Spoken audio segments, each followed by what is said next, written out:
স্বাগত দীপ্ত সংবাদের সাথে আছি আমি কাজী আসিফুজ্জামান। বগুড়ার সান্তাহারে লাইনচ্যুত নীল সাগর এক্সপ্রেসের 9টি বগি উদ্ধার হয়েছে। এখন চলছে ক্ষতিগ্রস্ত লাইন পুনর্স্থাপনের কাজ। উত্তরের ওই রুটে সরাসরি ট্রেন চলাচল বন্ধ থাকায় বিকল্প ট্রেনগুলো এই স্থানে যাত্রী নামিয়ে দিচ্ছে। পরে হেঁটে দুর্ঘটনা কবলিত স্থান পার হয়ে যাত্রীরা অন্য একটি ট্রেনে করে নিজেদের গন্তব্যে যাচ্ছেন। এর আগে বুধবার বগুড়ার সান্তাহারের ডাকবাড়ি এলাকায় নীলসাগর এক্সপ্রেসের 9টি বগি লাইনচ্যুত হয়। এতে আহত হন অর্ধ শতাধিক যাত্রী।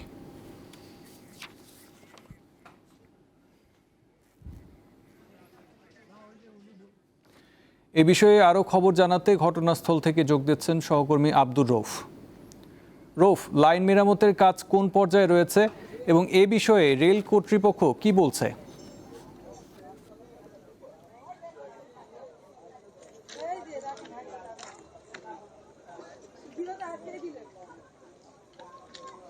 আপনাকে অসংখ্য ধন্যবাদ। এই মাত্রই একটি ট্রেন পরীক্ষামূলকভাবে যে নষ্ট হওয়া রেল ছিল তার উপর দিয়ে এই মাত্র ট্রেন পরীক্ষামূলকভাবে ট্রেন চলাচল শুরু হয়েছে। অর্থাৎ বলা যায় গতকাল দুপুর 2টা থেকে প্রায় দীর্ঘ 22 ঘন্টা পর এই যে লাইনচ্যুত হওয়া যে নষ্ট হওয়া রেলের উপর দিয়ে কিছুক্ষণ আগেই একটি ট্রেন পরীক্ষামূলকভাবে চলাচল শুরু করেছে। এখন আপাতত আপনার ট্রেন যাওয়ার মতো অবস্থার সৃষ্টি করা হয়েছে। ট্রেন বিশেষ করে যেগুলো ট্রেন লাইনচ্যুত হয়েছিল সেগুলোকে গতকালকে রাত সন্ধ্যার 7টার পর থেকে সারা রাতই রিলিফ ট্রেনের মাধ্যমে উদ্ধার করে 9টি বগির মধ্যে মোট 5টি বগি আপাতত লাইন থেকে নিচে নামিয়ে রাখা হয়েছে আর 4টি বগি উদ্ধার করে নিয়ে যাওয়া হয়েছে। আর সকাল থেকে বগিগুলো উদ্ধার করার পরেই কিন্তু যে নষ্ট রেলপথ ছিল সেগুলো মেরামত করে ইতিমধ্যেই একটি ট্রেনের পরীক্ষামূলক চলাচলের মাধ্যমে কিন্তু আনুষ্ঠানিকভাবে শুরু করা হয়েছে এবং একটি কাজ ভাবে এর উপর ট্রেন চলাচলের জন্য যেটা করার দরকার সেটা কিন্তু চলমান রাখা হবে বলে জানিয়েছে এখানে রেল কর্তৃপক্ষ। ইতিমধ্যেই কিন্তু রাজশাহী বিভাগীয় কমিশনার, বিভাগীয় ডিআইজি এবং রেলের যে ঊর্ধ্বতন কর্মকর্তারা রয়েছে তারা ইতিমধ্যে ঘটনাস্থলটি পরিদর্শন করেছে এবং গতকালকে চালকের অসাবধানতা বশত যে নীলসাগর এক্সপ্রেসের 9টি বগি এখানে এসে লাইনচ্যুত হয় লাল পতাকা লাল কাপড় উপেক্ষা করে আসার পরে এই এমন ঘটনার কারণে তখন ঘটনার পর থেকে কিন্তু ট্রেনের যে লোকোমাস্টার তারা কিন্তু পলাতক রয়েছে এবং ইতিমধ্যে কিন্তু সান্তাহারে যে দায়িত্বরত কর্তব্যরত স্টেশন মাস্টার ছিল সাইদুল ইসলাম রঞ্জু তাকে সাময়িকভাবে বরখাস্ত করা হয়েছে এবং এরকম ঈদের আগে আগামীকাল একদিন পরে এই মুহূর্তে ঈদে ঘরমুখ যাত্রীদের যে দুর্ভোগ যে কষ্ট এমনটি যেন আগামীতে যেন না হয় এবং এই ধরনের অসাবধানতা বশত কারণে এই ধরনের দুর্ঘটনা যেন আর কখন সৃষ্টি না হয় সেই জন্য কিন্তু তদন্ত করে ব্যবস্থা নেওয়ার জন্য একটু 4 সদস্যের একটা কমিটি গঠন করা হয়েছে। কমিটিটা ইতিমধ্যে তদন্ত কাজ শুরু করেছে এবং তদন্ত প্রতিবেদন দেওয়ার পর যারা দোষী থাকবে তাদেরকে দৃষ্টান্তমূলক আইনের আওতায় নিয়ে আসার কিন্তু কথা তারা জানিয়েছে। তো গতকালকে দুপুর 2টার পরে সান্তাহার ঢাকা থেকে নীলফামারীর চিলাহাটি অভিমুখে যে নীলসাগর এক্সপ্রেস সান্তাহার থেকে ছেড়ে আসে এবং ট্রেনটি কিন্তু ঈদ ঘরমুখ যাত্রীদের একদম ঠাসা ছিল, কামরা বগির ভিতরে বাহিরে এবং এমনকি ইঞ্জিন যেটা ছিল ইঞ্জিনও কিন্তু প্রচণ্ড আপনার যাত্রী ছিল। যাত্রী থাকার কারণে মনে করা হচ্ছে যে এখানে যে সান্তাহারের অদূরে যে বাগবাড়ি নামক স্থানে যেখানে রেল মেরামতে কাজ করছিল এখানে কিন্তু এই ট্রেনের চালককে লাল পতাকা উঁচিয়ে ধরা হয়েছিল যাতে ট্রেনটি আসতে যায়, কিন্তু চালক সেটি অসাবধানতাবশত খেয়াল না করার কারণে প্রচণ্ড বেগে আসার কারণে যে রেলের যে নাটগুলো খোলা ছিল রেলগুলো সরে গিয়ে এখানে নীলসাগর এক্সপ্রেসের 9টি বগি লাইনচ্যুত হয়ে যায় এবং 9টির মধ্যে 7টি বগি কিন্তু ব্যাপকভাবে ক্ষতিগ্রস্ত হয়। যার পরে থেকে কিন্তু দীর্ঘ 22 ঘন্টায় এই ট্রেন চলাচল বন্ধ ছিল এবং বিকল্প পদ্ধতি হিসাবে কিন্তু যাত্রীদেরকে আনা নেওয়া করা হয়েছে, কিন্তু বিকল্প পদ্ধতি যাত্রীদের আনা নেওয়া করার ক্ষেত্রে কিন্তু যাত্রীরা চরম বিড়ম্বনার মধ্যে পড়েছে। যাত্রীরা এমনটা জানিয়েছে তাই ঈদের আগে যেন এ ধরনের আর কোনো ঘটনা দেশব্যাপী কোথাও না হয় এবং যারা সংশ্লিষ্ট ব্যক্তি আছে তাদেরকে আরো সচেতন হওয়ার জন্য কিন্তু দেশবাসী সহ যাত্রীরা কিন্তু দৃষ্টি আকর্ষণ করেছে। এই ছিল সান্তাহারের লাইনচ্যুত হওয়া নিয়ে আমার কাছ থেকে সর্বশেষ তথ্য। জি, আপনাকে ধন্যবাদ আব্দুর রউফ। ঈদযাত্রার 3য় দিনে ভোর থেকেই ঢাকার কমলাপুর রেলওয়ে স্টেশনে যাত্রীদের উপচে পড়া ভিড় দেখা গেছে। সেই সঙ্গে কয়েকটি ট্রেনের যাত্রা বিলম্বের কারণে ভোগান্তির কথা জানান যাত্রীরা। স্টেশন মাস্টারের দেওয়া তথ্য অনুযায়ী এই পর্যন্ত যাত্রা বিলম্ব ঘটেছে নীলসাগর, একতা ও পঞ্চগড় এক্সপ্রেস ট্রেনের। এছাড়া সকাল 10:30 পর্যন্ত 20টি ট্রেন কমলাপুর স্টেশন ছেড়ে গেছে। এদিকে বগির ভেতরে জায়গা না পেয়ে অনেকেই নিরাপত্তা কর্মীদের ফাঁকি দিয়ে ছাদে উঠে ভ্রমণ করছেন।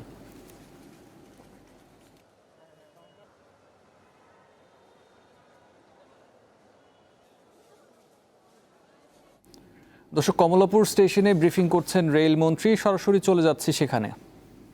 দোরগোড়ায় পৌঁছে দেওয়া যায় এবং রেলের যাতে আমাদের লোকোমোটিভের সমস্যা রয়েছে সেই সমস্যাটা কিভাবে করা যায়, এবং আমাদের মনে হয় যে ইতিমধ্যে কিছু পাইপলাইনে কিছু কাজও রয়েছে, সেগুলি সম্পূর্ণ হলে আমরা আরও কিছু মানে সমস্যার সমাধান হবে। আমরা কাজ করে চলছি।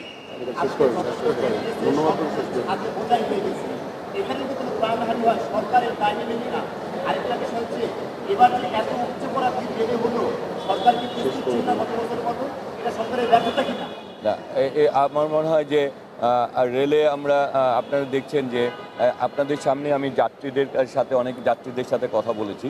যাত্রীদের পর্যায় থেকে আমি তেমন একটা অভিযোগ পাইনি, কিন্তু তারপরে যেটা হচ্ছে যে রেলে নীলসাগর যখন যায় সেখানে আমরা বলেছি যে এই পরিস্থিতিগুলি যেগুলি রয়েছে এগুলির ব্যাপারে আরও বেশি সতর্কতা এবং ব্যবস্থা গ্রহণ করার জন্য। কারণ হচ্ছে যে কোনো আমরা যেহেতু সরকারে রয়েছি, যে কোনো দুর্ঘটনা ঘটলেই দায় দায়িত্ব আমাদের কাঁধে আসবে, এটা স্বাভাবিক, তাই না? সুতরাং আমাদের দায়িত্ব হচ্ছে সেবাটাকে সর্বোচ্চ সুনিশ্চিত করা। সেই ক্ষেত্রে যেখানেই কোনো অব্যবস্থাপনা হবে আমরা কর্তৃপক্ষকে বলেছি সেটি যাতে ব্যবস্থা গ্রহণ করা হয়। ধন্যবাদ। ঠিক আছে, ভালো থাকেন সবাই। ঠিক আছে, আসসালামু আলাইকুম। ঈদ উল ফিতর উপলক্ষে ঘরমুখো মানুষের ঢল নেমেছে গাজীপুরের মহাসড়কগুলোতে। সকাল থেকে ঢাকা টাঙ্গাইল ও ঢাকা ময়মনসিংহ মহাসড়কের বিভিন্ন পয়েন্টে যানবাহনের দীর্ঘ সারি ও থেমে থেমে যানজট দেখা দেয়। বিশেষ করে চন্দ্রা ত্রিমোর ও চান্দনা চৌরাস্তা এলাকায় কয়েক কিলোমিটার জুড়ে স্থবির হয়ে পড়েছে যান চলাচল, যার ফলে চরম ভোগান্তিতে পড়েছেন সাধারণ যাত্রীরা। স্থানীয়রা জানান, কবিরপুর থেকে চন্দ্রা ও কালিয়াকৈর পর্যন্ত কয়েক কিলোমিটার এলাকা জুড়ে যানজট ছড়িয়ে পড়েছে। এর অন্যতম কারণ হিসেবে অতিরিক্ত যানবাহনের চাপ ও যত্রতত্র যাত্রী ওঠানামাকে দায়ী করছেন সড়ক ব্যবহারকারীরা। এছাড়া রাতভর বৃষ্টির ফলে সড়কে পানি ও কাদা জমে থাকার জন্যও দুর্ভোগ তৈরি হয়েছে।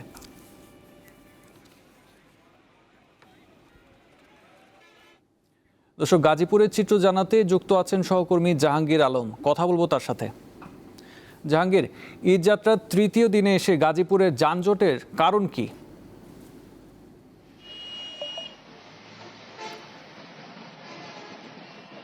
জি আসিফ, সকাল থেকে আমরা দেখতে পাচ্ছি মহাসড়কে দীর্ঘ সারিতে যানবাহন চলছে।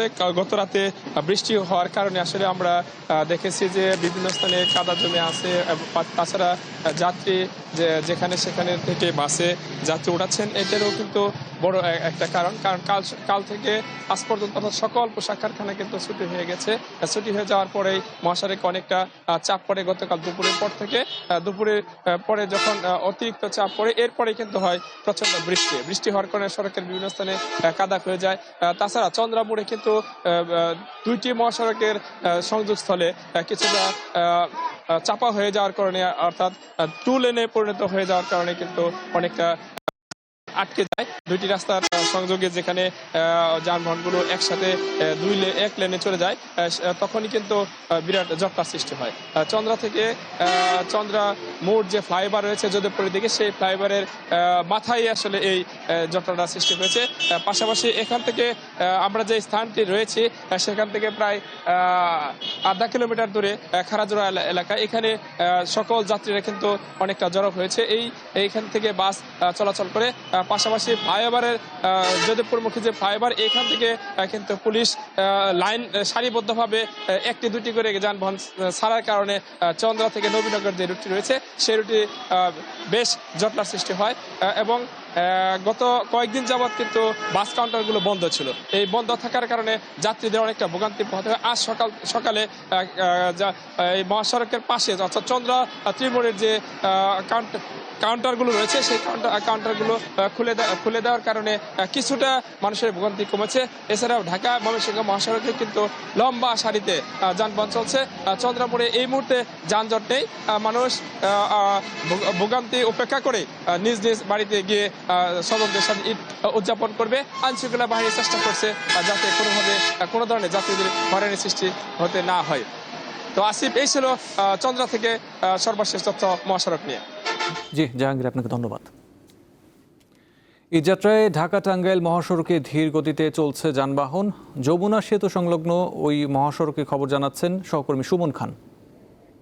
আপনি যেমনটি বলছিলেন, আমি এই মুহূর্তে রয়েছি ঢাকা টাঙ্গাইল মহাসড়কে। তো মহাসড়কের সকালের চিত্র ছিল গাড়ির ধীরগতি, এখন গাড়ি চলছে থেমে থেমে, যানজট হওয়ার সংখ্যা রয়েছে। তো আপনাকে আরেকটি তথ্য আমি জানিয়ে রাখি যে কিছুক্ষণ আগে মোটরসাইকেল চালক নিহত হয়েছে গাড়ির ওভার স্পিডের কারণে, হাইওয়ে দিয়ে যাওয়ার কারণে। তো আপনাকে আরেকটি তথ্য আমি জানিয়ে রাখি যে এই মহাসড়কে একদম গাজীপুর চন্দ্রা থেকে যমুনা সেতু পর্যন্ত যে গাড়ির ধীরগতি রয়েছে, কোনো যানজট নেই। এছাড়া ছোটোখাটো দুর্ঘটনা এড়াতে প্রশাসনের যে রেস্কিউ টিম আছে তারা তাৎক্ষণিক কাজ করছে, এবং কি প্লাস সেনাবাহিনীও কাজ করছে। এছাড়া যমুনা সেতুতে গত 24 ঘন্টাতে প্রায় 7.5 থেকে 8 কোটি টাকার টোল আদায় হয়েছে। আপনি দেখতেই পারবেন যে গাড়ির দীর্ঘ সারি রয়েছে, কিন্তু কোথাও যানজট নেই। এছাড়া গত 24 ঘন্টায় 70 থেকে 80 হাজার গাড়ি পারাপার হয়েছে। আপনি কি আরেকটা তথ্য জানিয়ে রাখি, জেলা পুলিশ সুপারের সাথে আমি কথা বলেছি, তিনি আমাকে জানিয়েছেন যে এই মহাসড়ককে কেন্দ্র করে গতকালকে ঢাকা রেঞ্জে ডিআইজি এসেছিলেন। তিনি যেমনটি জানিয়েছেন যে ঢাকা পুলিশ প্লাস টাঙ্গাইল জেলা পুলিশ প্লাস হচ্ছে সেনাবাহিনীর একাধিক সদস্য, এবং কি রেকারের যে ব্যবস্থা করে রেখেছে যমুনা সেতুর টোল এবং কি ভূতে, এবং কি তাৎক্ষণিক এই টোল ভূত যে রেকার দিয়ে বিভিন্ন সময় দুর্ঘটনা এড়াতে এই রেকার দিয়ে এগুলো সমাধান করা হচ্ছে। এছাড়া আপনাকে আরেকটি তথ্য আমি জানিয়ে রাখি যে একাধিক যে গাড়ির চাপ রয়েছে, তো সামনে হয়তো কিছুটা হলেও এই চাপ কমবে, এমনটা প্রত্যাশা করছে স্থানীয় প্রশাসন। আপনাকে আরেকটি তথ্য আমি জানিয়ে রাখি যে ডিজেল সংকট এবং কি পেট্রোল সংকট রয়েছে। সেই সংকট নিরসনের জন্য চালকরা বারবার বলছে যে বিভিন্ন তেল পাম্পগুলো থেকে তারা তেল পর্যাপ্ত পরিমাণ পাচ্ছে না। আবার কিছু যাত্রী অভিযোগ করছে বিভিন্ন স্পট থেকে তাদের কাছে ভাড়া চাওয়া হচ্ছে, সেগুলো এক্সিকিউটিভ ম্যাজিস্ট্রেটের মাধ্যমে জেল জরিমানা করা হচ্ছে। তো এ ছিল টাঙ্গাইল থেকে সর্বশেষ তথ্য। সড়কপথে ঈদযাত্রার খবর জানাতে এবার সাভার থেকে যুক্ত আছেন সহকর্মী এম এ হালিম। হালিম, সাভারের সড়কপথের কি অবস্থা, আর যানজট বা গাড়ি পাওয়া নিয়ে কোনো ভোগান্তি রয়েছে কিনা আমাদের জানাবেন।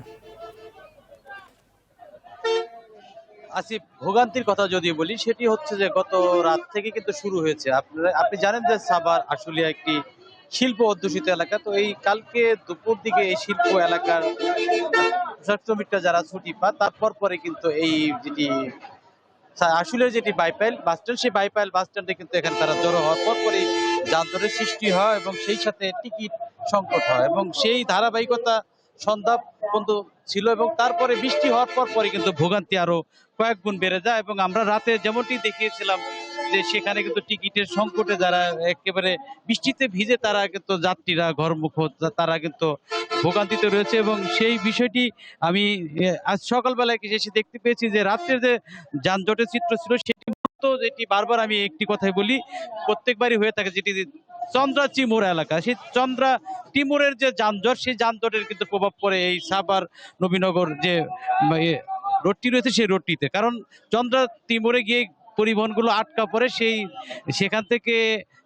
সিগন্যাল না পাওয়া পর্যন্ত কিন্তু এই নবীনগর চন্দ্রা মহাসড়কের যে পরিবহনগুলো সেগুলো যেতে পারে না। সেই ধারাবাহিকতা সকালবেলা ছিল, এবং এখন এই মুহূর্তে মহাসড়কে আমরা দেখতে পাচ্ছি যারা গতকালকে টিকিট পায়নি তারাই কিন্তু আজকে যাচ্ছে, এবং এখনো দেখতে পাচ্ছেন যে মহাসড়কের দ্বারে কিন্তু অনেকে অপেক্ষা করছেন, এবং এখন পর্যন্ত যে পরিবহন সংকট সেটি রয়েই গেছে। এবং এছাড়া যারা আমরা বাড়তি ভাড়ার বিষয়টি সেটিও আমরা কয়েকজন যাত্রীর কাছ থেকে অভিযোগ পেয়েছি, এবং অনেকেই কিন্তু দূরপাল্লার পরিবহনের সংকটে যেটি মাইক্রোবাস বা অন্যান্য যে গাড়ি সেগুলো ভাড়া করে তারা কয়েক গুণ ভাড়া দিয়ে তারা যাচ্ছেন, এবং অভিযোগ পাল্টা অভিযোগ সব মিলিয়ে এখন পর্যন্ত পুরোপুরি যে স্বস্তি সেটি আমরা দেখতে পারি নবীনগর চন্দ্রা মহাসড়ক। তবে আস্তে আস্তে পরিস্থিতি অনেকটাই উন্নতির দিকে।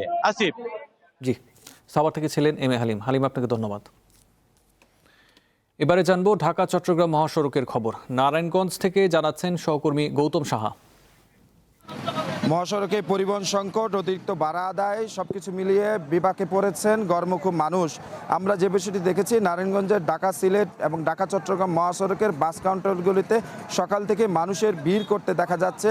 সেই সাথে পরিবহন সংকটের পাশাপাশি এখানে অতিরিক্ত ভাড়া আদায় করছে, সেই অভিযোগটি কিন্তু যাত্রীরা করছেন, এবং তারা যে বিষয়টি জানাচ্ছেন এখন পর্যন্ত তারা নির্ধারিত সময় বাস কাউন্টারগুলিতে আসছেন, তবে নির্ধারিত সময় সেই বাসগুলি কিন্তু তারা পাচ্ছেন না, যার কারণে তাদের বাড়ির উদ্দেশ্যে নির্ধারিত সময় তারা যেতে পারছেন না এবং বাস স্টাফরা তাদের কাছ থেকে অতিরিক্ত অর্থ আদায় করছে বলে তারা অভিযোগ করছেন। তবে পরিবহন স্টাফরা দাবি করছেন নির্ধারিত ভাড়াই তারা রাখছেন এবং পরিবহন সংকটের কথাটি কিন্তু তারা স্বীকার করছেন। এবং আমরা যে বিষয়টি দেখেছি, সকাল থেকেই মানুষ প্রিয়জন নিয়ে এবং ব্যাগ নিয়ে দাঁড়িয়ে অপেক্ষা করছেন দূরপাল্লার বাসের অপেক্ষায়, কিন্তু এখন পর্যন্ত তাদের কাঙ্ক্ষিত বাসটি না পেয়ে তারা কিন্তু ভোগান্তিতে পড়ছেন। নারায়ণগঞ্জের ঢাকা সিলেট ঢাকা চট্টগ্রাম মহাসড়কের এখন পর্যন্ত কোথাও যানজটের চিত্র দেখা মেলেনি, তবে ধীর গতিতে যান চলাচল করতে দেখা গেছে ঢাকা সিলেট মহাসড়কের কিছু এলাকায় এবং নারায়ণগঞ্জের মহাসড়কের গুরুত্বপূর্ণ পয়েন্টগুলিতে যে অতিরিক্ত পুলিশ মোতায়েন করা হয়েছে, সেই সাথে অতিরিক্ত ভাড়া যে আদায় করা হচ্ছে সেইটি বন্ধে এবং চাঁদাবাজি বন্ধে পুলিশ এবং জেলা প্রশাসনের যে ম্যাজিস্ট্রেট যারা রয়েছেন তারা কিন্তু সেই লক্ষ্যে কিন্তু অভিযান করছেন। এবং সেই সাথে আমরা যে বিষয়টি লক্ষ্য করেছি, গুরুত্বপূর্ণ পয়েন্টগুলিতে ধীরগতিতে যান চলাচল করছে, তবে কোথাও যানজটের চিত্র দেখা মেলেনি। মানুষের মধ্যে এক ধরনের শতভোগান্তির মধ্যেও আনন্দের ছাপ লক্ষ্য করা গেছে এবং তারা তাদের রাজধানী ছেড়ে গ্রামের উদ্দেশ্যে যাওয়ার জন্য অপেক্ষা করছেন। তবে পরিবহন স্টাফরা যে বিষয়টি আমাদের দাবি করছেন, আগে অনলাইনে টিকিট বিক্রির কারণে সেই বিষয়টি অতিরিক্ত টিকিট বিক্রি হয়ে গেছে। এখন পর্যন্ত টিকিটের সংকট এবং পরিবহন যেগুলো রয়েছে সেগুলি গন্তব্যের উদ্দেশ্যে রওনা দিয়েছেন, যার কারণে পরিবহন সংকট হয়েছে এবং এই পরিবহন সংকট কাটিয়ে উঠবে এবং মানুষ ঈদযাত্রায় স্বস্তিতে বাড়ি ফিরবে এই প্রত্যাশাই করছেন যাত্রীরা। এই ছিল আসলে আমার কাছে এখন পর্যন্ত নারায়ণগঞ্জের ঈদযাত্রার সর্বশেষ। শেষ মুহূর্তে এসেও ঈদের কেনাকাটায় ব্যস্ততা যেন একটু কমেনি। তাই সকাল থেকে গভীর রাত পর্যন্ত শহরের বিভিন্ন বিপণী বিতানে ক্রেতাদের আনাগোনা। ফুটপাত থেকে অভিজাত শপিং মল সবখানেই উপচে পড়া ভিড়। পছন্দের পোশাক কিনতে এক দোকান থেকে অন্য দোকানে ছুটছেন ক্রেতারা। ঈদকে ঘিরে পোশাকে এসেছে বৈচিত্র্য। পুরুষের তুলনায় নারীদের পোশাকের দোকানে ভিড় বেশি। এবছর ফার্সি, সালোয়ার কামিজ, পাকিস্তানি ও ভারতীয় ডিজাইনের পোশাকের চাহিদা বেশি। বিশেষ করে সুতি থ্রি পিস, জর্জেট, জিমুচি ও ফার্সি গাউনের চাহিদা বেশি তরুণীদের কাছে। রোজার শেষ মুহূর্তে জমে উঠেছে ফেনীর মার্কেটগুলো। কেনাকাটায় ব্যস্ত সময় পার করছেন ক্রেতারা। দামটা আসলে রিজনেবলের মধ্যে আছে, তবে আপনাকে দেখে শুনে সবকিছু হ্যান্ডেল করে নিতে হবে। মানে মডেলটা এখনো তেমন চয়েস হচ্ছে না, কয়েকটা দোকান দেখছি আর কি, ইনশাল্লাহ হয়ে যাবে। বাচ্চাদের মতো হয়তো আনন্দ কাজ করে না, আসলে গিফট দেওয়ার ভিতরে এখন আনন্দটা কাজ করে বেশিরভাগ ক্ষেত্রে।